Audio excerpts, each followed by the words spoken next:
Na početku ove nastavne teme potrebno je utvrditi razliku između formule i funkcije. Funkcijama u Excelu nazivamo gotove formule ili gotove postavke za izračunavanje. Te već definirane formule u obliku funkcija koristimo za kreiranje novih formula koje su nam potrebne za naše izračune. Dva su osnovna načina za unošenje formula u Excelu. Formulu možemo upisati izravno u ćeliju, tako da prvi znak u ćeliji bude znak jednakosti ili da je unesete u traku formule.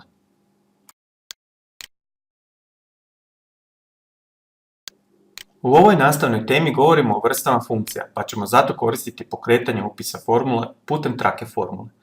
Da biste napisali formulu u traku formule, pritisnut ćete na tekst fx koji označava otvaranje prozora za odabir funkcija. Prozor se sastoji od nekoliko polja. Na vrhu je polje za pretraživanje u kojem možete upisati opis posla koji želite napraviti, a Excel će predložiti funkcije koje vam mogu pomoći.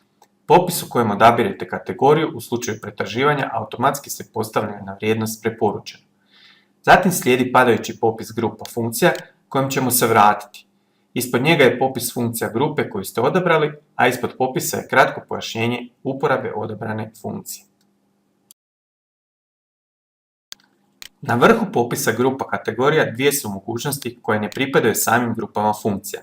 Te mogućnosti su zadnje korišteno, čim se odabirom otvara popis posljednjih funkcija koje ste koristili, te mogućnost sve kojom otvarate popis svih funkcija koje možete koristiti u Excelu. Nakon toga slijede grupe funkcija, a posebno ćemo istaknuti datum i vrijeme, to je grupa funkcija koja radi s vremenskim vrijednostima. Matematika i trigonometrija, to su funkcije koje služe matematičkim i trigonometrijskim izračunima. Statističke su funkcije za analizu velikih količina podataka. Tekstualne, to su funkcije koje upravljaju tekstom. I kompatibilnost, to je grupa funkcija koja sadrži starije oblike pojedinih funkcija kako bi ih mogli upotrebljavati korisnici koji su ih koristili u starijim inačicama Excela. Ostale grupe funkcija upoznat ćete tijekom nastavka vašeg informatičkog obrazovanja. Zasad ćemo na dnu ovoga prozora pritisnuti gumb Odustani. Svaka funkcija posjeduje vrlo strogu sintaksu, to je pravila pisanja. Pravila su stroža nego u govornom jeziku i od njih se ne smije odstupati.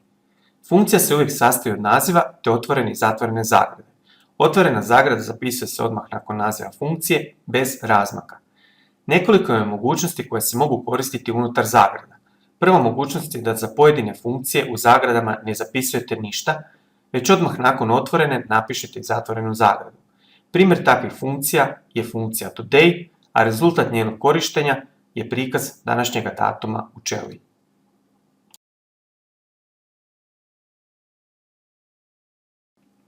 Većina funkcija zahtjeva da se u zagradama nešto mora napisati, a ono što zapisujemo nazivamo argumenti funkcije, kojih može biti samo jedan ili više.